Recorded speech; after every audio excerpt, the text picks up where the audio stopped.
के हैं spirit news के साथ और मैं हूं नायर। इस वक्त का सबसे गरमाया हुआ मुद्दा लैंड लॉ। जम्मू कश्मीर के लोग काफ़ी दुखी हैं, काफ़ी रोष में हैं और कई काफ़ी खुश हैं कि ये जम्मू कश्मीर के लिए अच्छा हुआ।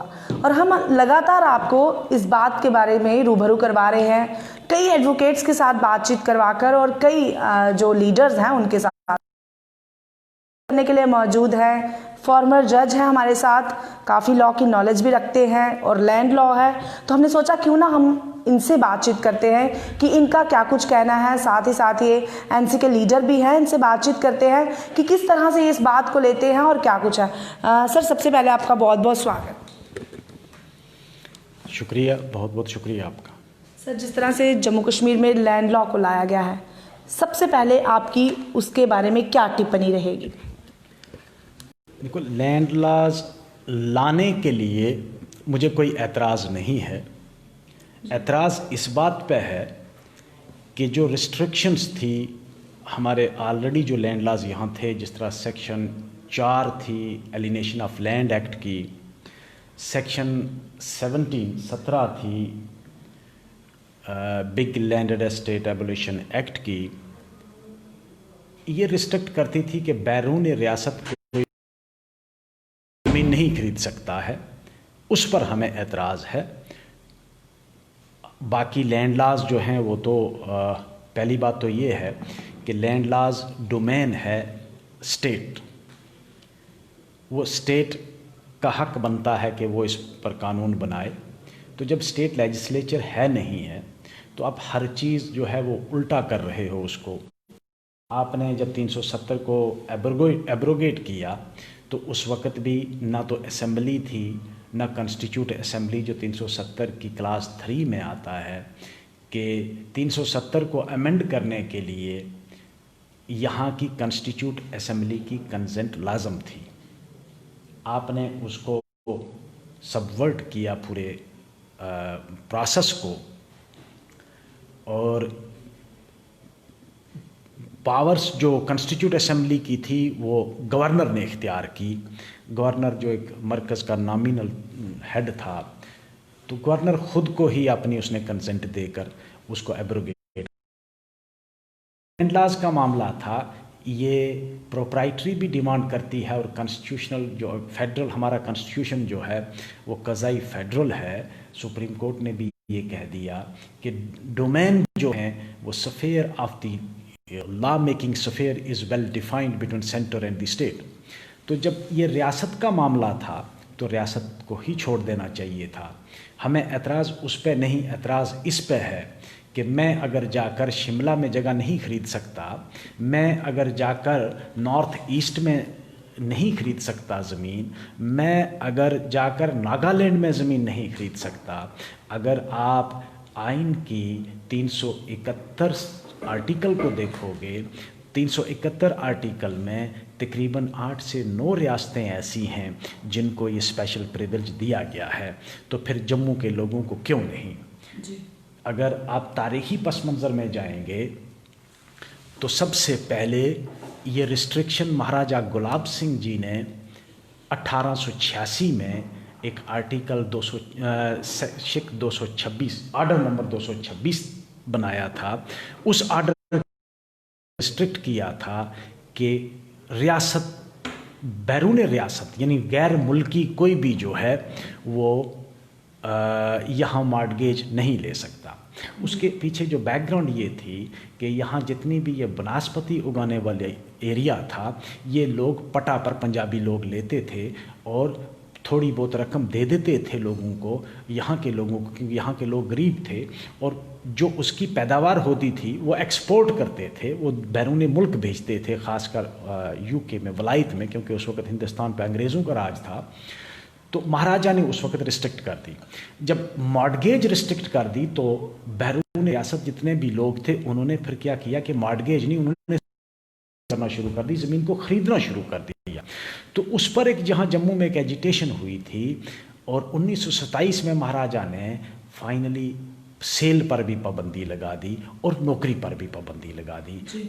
और वही वापस जो है कुछ अरसा के बाद मैंने यहाँ कुछ लोगों को कल मैं बड़ा मायूस भी हुआ जब मैंने सोशल मीडिया पे देखा कुछ बड़े पढ़े लिखे मीडिया के लोग इसको जस्टिफाई करने के लिए कहते हैं जी इंडस्ट्रीज़ लग रही हैं, एम्प्लॉयमेंट मिलेगी। भाई इंडस्ट्रीज़ पहले भी लग रही थी, लैंड एलिनेशन एक्ट में पहले से ही प्रोविज़न था कि इंडस्ट्रीज़ लगाने के लिए पहले भी कोई पाबंदी नहीं थी। पाबंदी सिर्फ ये थी कि सेल परचेज पे, तो अगर वो आप हटाते हो, हमें आप जाने या आपका काम जाने, लेकिन हमें इससे लैंड लॉ से बाकी, मगर इस चीज़ क्योंकि यहाँ की सरकार ने, एस्टेब्लिशमेंट ने, और हमारे यहाँ के जो उस एस्टेब्लिशमेंट के साथ जुड़े हुए, यानी एक पार्टी के साथ जो जुड़े हुए लीडर्स थे, उन सब ने लोगों को ये यकीन दहानी करवाई थी कि हम आपकी ज़मीन और नौकरी को प्रोटेक्ट करेंगे। सर एक सवाल जो मेरा नहीं है, जनता का है। जनता का कहना है कि जब सुप्रीम कोर्ट में कोई भी केस चल रहा हो तो इस तरह के लॉज लाना सही नहीं है। आप ही की बात की जाए तो आपने भी सुप्रीम कोर्ट में एक केस दर्ज धारा 370 को लेकर, तो क्या ऐसे में इस तरह के लॉज लाना सही है? क्या ये लॉ के खिलाफ नहीं है? बिल्कुल आपने दुरुस्त फरमाया, बिल्कुल आपने दुरुस्त फरमाया कि जब कोई चीज़ सुप्रीम कोर्ट में पेंडिंग है और सुप्रीम कोर्ट ने उसका काग्निजेंस ले लिया है, तो उस वक़्त प्रोप्राइटरी जो है, लीगल प्रोप्राइटरी यही डिमांड करती है कि हमें रुक जाना चाहिए और सुप्रीम कोर्ट के फ़ैसले का इंतज़ार करना चाहिए।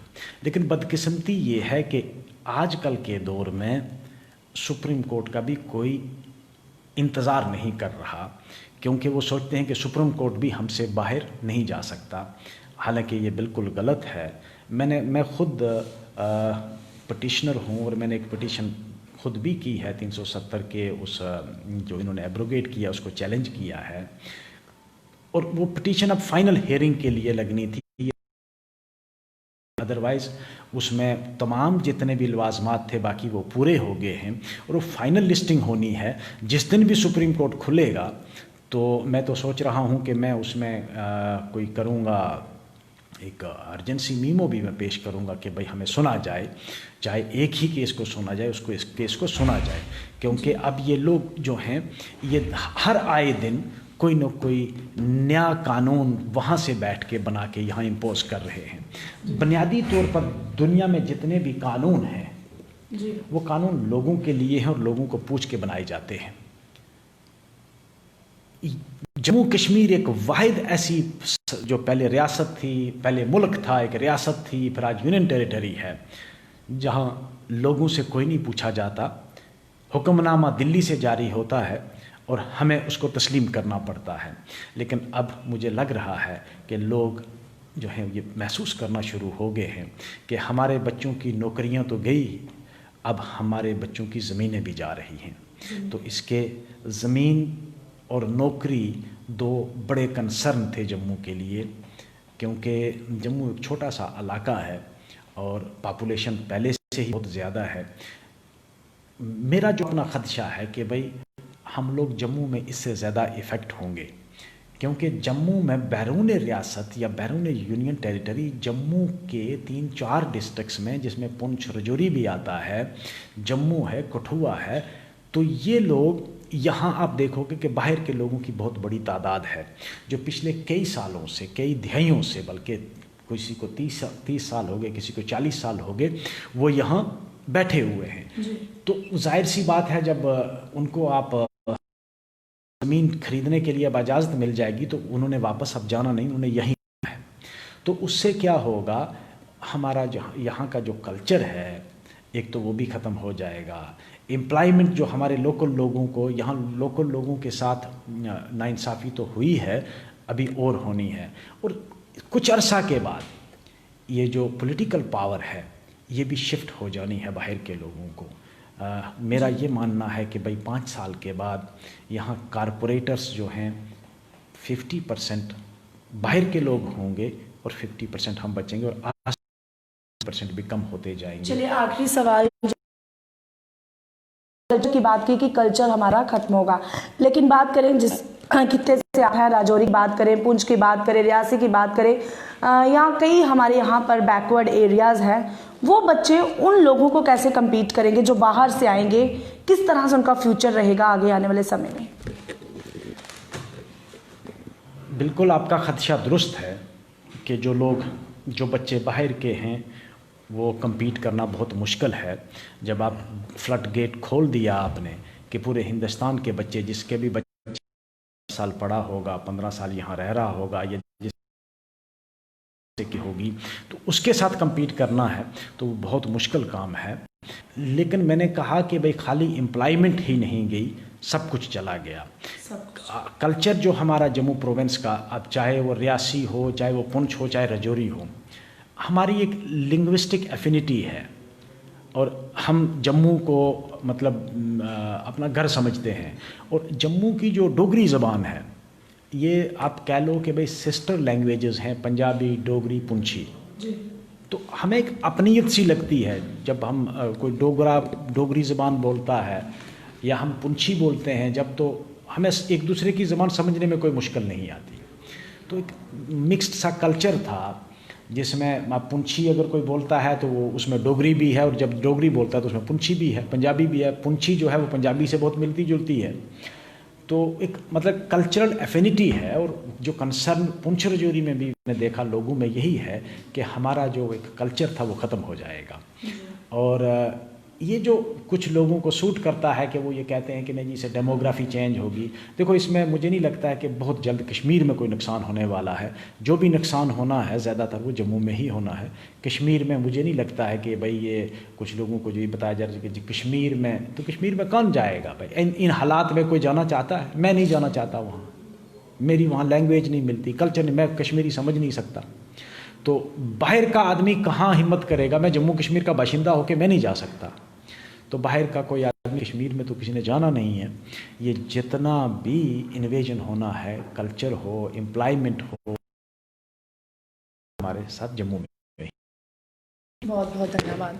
तो इस वक्त हमारे साथ बातचीत करने के लिए मौजूद थे फॉर्मर जज मुजफ्फर खान जी, साथ साथ एनसी के भी लीडर भी हैं, काफ़ी लॉ की नॉलेज रखते हैं। आपको इन्होंने बताया कि किस तरह से जम्मू कश्मीर को नुकसान होगा, और उनका कहना है कि कश्मीर को कोई नुकसान नहीं होगा क्योंकि कश्मीर में वाकई में लोग जाने से कतराते हैं। लेकिन अगर जम्मू की बात करें तो जम्मू में काफ़ी खित्ते के लोग यहाँ पर आकर रहते हैं। जम्मू में लोग बाहर से आकर यहाँ पर जो है लुत्फ लेते हैं और घूमते हैं। लेकिन अब जो है जम्मू की, इनका कहना है कि हालत खस्ता होने वाली है। ना सिर्फ हमारा कल्चर जाएगा, एम्प्लॉयमेंट जाएगी, बल्कि आने वाले बच्चों का फ्यूचर भी जो है अब दाव पर है। तो आप ऐसे ही अपडेट के लिए जुड़े रहें स्पिरिट न्यूज़ के साथ। तब तक के लिए मुझे वंदना मलकाई नायर को दीजिए इजाज़त। नमस्कार।